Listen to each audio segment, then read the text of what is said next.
राधे राधे दोस्तों, जय Shri Krishna. Good morning मेरे प्यारे भाइयों और बहनों और दोस्तों। आप लोग कैसे हो?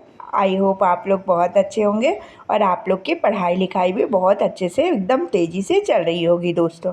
तो अभी मैं नहा धो के पूजा पाठ कर ली थी दोस्तों।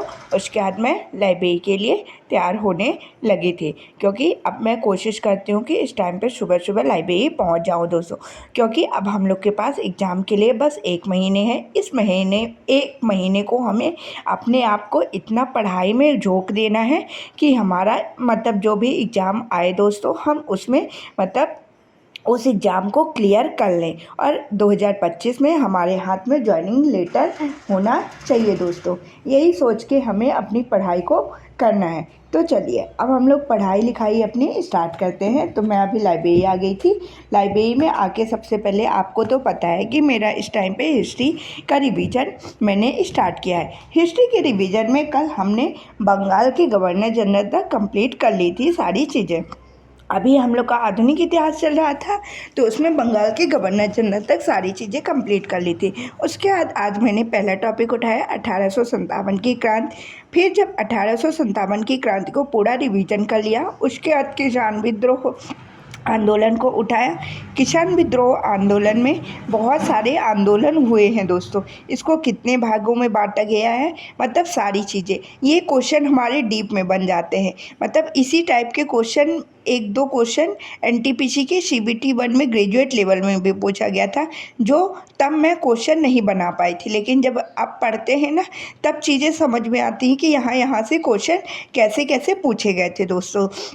तो फिर मैंने किसान विद्रोह आंदोलन को कंप्लीट किया। उसके बाद भारत में वायसराय को कंप्लीट किया।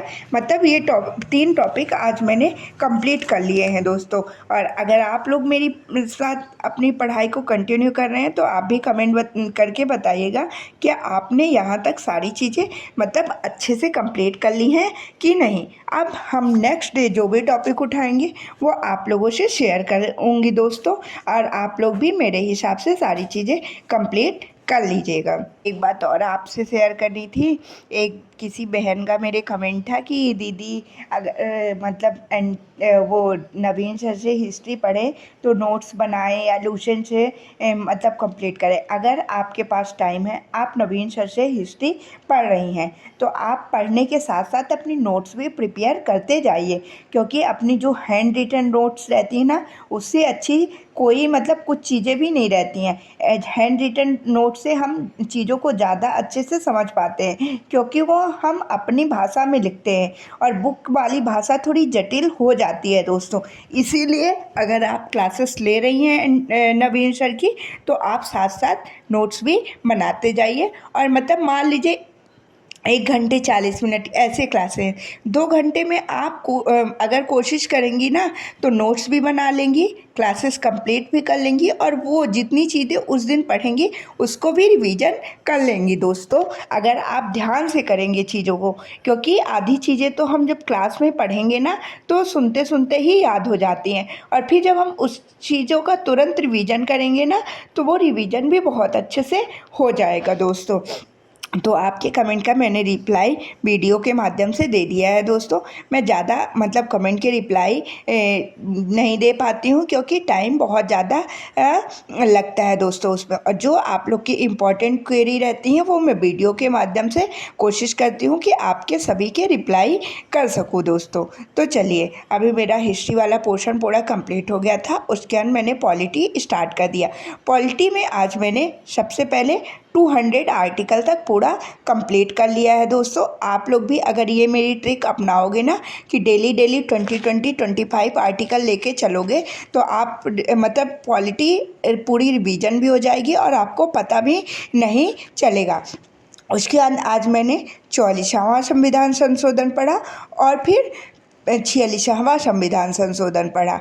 उसके अंदर जो जो बातें हुई, उन सभी बातों को वो पढ़ा दोस्तों। फिर मैंने मैथ्स की क्लासेस लेने लगी थी। मैथ्स का इस टाइम पे मैं सबसे पहले एनटीपीसी का अंडर ग्रेजुएट लेवल का मॉक टेस्ट लगा रही हूँ, और अभी तो मॉक टेस्ट ही लगा रही हूँ। लेकिन 8 जुलाई से जब ग्रेजुएट लेवल वाली आंसर की का मतलब टेक्स्ट बुक में टेस्ट आने लगेगा, तो 8 तारीख से मैं वो टेस्ट लगाने लगूंगी दोस्तों।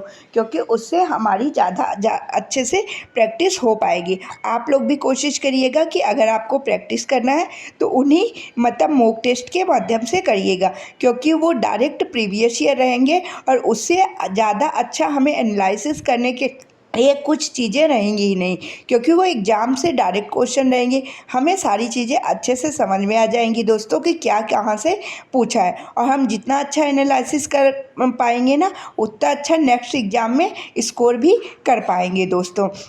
तो क्या करती हूँ कि मैं सबसे पहले टेस्ट देती हूँ, उसमें देखती हूँ जो जो टॉपिक के मुझसे क्वेश्चन नहीं बनते वही टॉपिक का रिवीजन करने लगती हूँ दोस्तों। फिर जब मेरा मैथ्स वाला पूरा कंप्लीट हो जाता है पोर्शन, उसके बाद मैं करेंट अफेयर की क्लासेस लेने लगती हूँ। करेंट अफेयर का तो आप लोग का मेरा डेली का शेड्यूल पता है कि मैं डेली क्लासेस के माध्यम से करेंट अपना कंप्लीट करती हूँ। अगर आप डेली क्लासेस के माध्यम से करेंट अफेयर्स को कंप्लीट नहीं कर पाते हैं दोस्तों, तो आप कोशिश करिए कि वीकली नहीं तो मंथली, क्योंकि मंथली तो करिए ही, क्योंकि करेंट तो बहुत ज़्यादा इम्पॉर्टेंट है। अभी आपने पिछला एग्ज़ाम जो भी एग्ज़ाम रेलवे के दिए होंगे उसमें समझ ही गए होंगे कि करेंट अफेयर्स का कितना ज़्यादा रोल है दोस्तों। फिर ये करेंट वगैरह का सारा हो गया था, फिर मैंने स्टैटिक जीके नवीन सर से पढ़ना स्टार्ट कर दिया था। स्टैटिक जीके में मैं topic wise topic daily complete करते जा रही हूँ दोस्तों।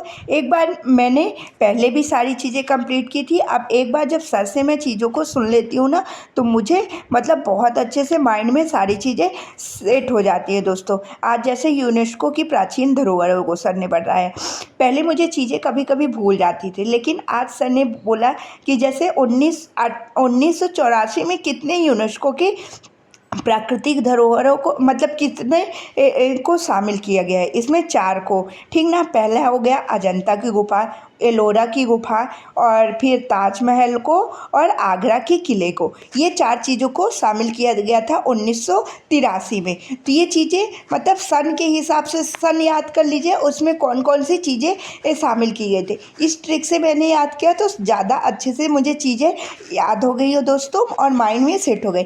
पहले मुझे कभी कभी सन में कन्फ्यूजन हो जाता था, लेकिन जब आज मैंने सर के ट्रिक्स के माध्यम से मतलब याद किया ना, तो मुझे बहुत अच्छे से याद हो गया दोस्तों। इसलिए जो मतलब बेनिफिट्स रहेगा आपकी स्टडी के लिए, तो मैं आपसे शेयर करती हूँ कि आप लोग भी वो आइडियाज़ को अपनाइए दोस्तों, और अपने स्टडी में मतलब स्टडी में स्कोर वगैरह, मॉक टेस्ट स्कोर वगैरह इंक्रीज कर सके दोस्तों। ये सारी बातों को ध्यान से सुना करिए, जो जो चीज़ें मैं बताती हूँ स्टडी से रिलेटेड। उसके बाद जब मेरा ये स्टैटिक जीके वाला पोर्शन हो गया दोस्तों, तो फिर मैंने वो मतलब रीजनिंग पढ़ने लगा था। रीजनिंग का क्या करती हूँ, इस टाइम पे मैं डेली एक प्रैक्टिस सेट लगाती हूँ, जो एनटीपीसी के ग्रेजुएट लेवल के लिए आरडब्ल्यूएम ने स्टार्ट किया था। और जैसे मॉक टेस्ट लगाए, सेक्शनल मॉक टेस्ट रीजनिंग के लगाती हूँ, उसमें जो भी टॉपिक के क्वेश्चन नहीं बनते हैं वो टॉपिक सर्च करती हूँ, और उसके बाद उस टॉपिक का कंप्लीट प्रैक्टिस करती हूँ दोस्तों।